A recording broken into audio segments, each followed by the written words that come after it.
Okay, Maryland Governor Wes Moore just spoke moments ago on the High Court's decision and other topics, and he just met with President Trump and other governors at the White House. Let's listen in to what he had to say. Well, no, first, I stand by what I said about the Potomac sewage spill. That is a DC pipe on federal land. That had nothing to do with Maryland. So I stand by the fact that the president was not telling the truth when I was somehow being blamed for something that we had nothing to do with. But also, I am very clear that I don't have any intention of going back and forth with the President of the United States. That's not why I ran for governor. I ran for governor because I'm going to protect my people. But did you tell him today? Did you say, why are you, in your words, lying? Did you ask him about it? No, I did not have a conversation with the president about that. I was actually just had a conversation with the people and the cabinet secretaries on things like being able to build infrastructure. I had conversations with cabinet secretaries on being able to get disaster relief for Western Maryland. You know, I had conversations with the housing secretary about how we can speed up building more housing inside of the state of Maryland.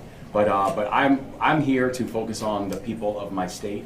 I am not going to spend a second talking about a petty attack that the President of the United States had. But Governor Moore, did you not have any? With also Bloomberg News here. The Supreme Court tariff ruling came down during the middle of the breakfast. Can you all? This is for no one in particular, but what was the vibe, the reaction in the room? We saw reports from the president saying it was a disgrace, but how long did he stay after that ruling came down? And do you feel that the ruling overshadowed what you all hoped to accomplish during the meeting today? Yeah, that's why I was late. I was reading a terrible opinion. Unfortunately, the last job that I had, like Governor Stein, former Attorney General Stein, we got in the habit of having to read SCOTUS opinions. It's a terrible opinion. It really is. I mean, we forget the fact that the foreign interest, foreign affairs is directly a responsibility of the executive department. I think the president. I think it really did. It completely overshadowed, which in my opinion was getting ready to be a very productive meeting with the president. He kind of laid out a lot of great things. He talked about the economy.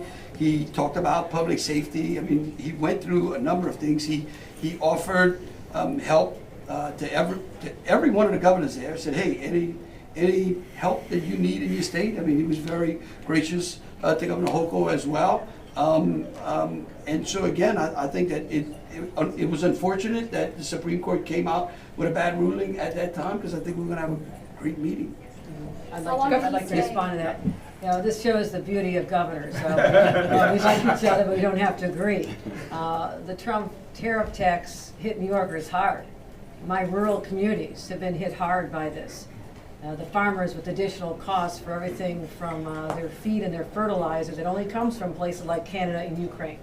They have been struggling enormously for the last year, as well as the cost of so many products in our stores and groceries going up and up and up. So this is one of the reasons the New York State, with our Attorney General Tish James, was joined by other states in bringing this lawsuit to question the role of the president's power in this particular space.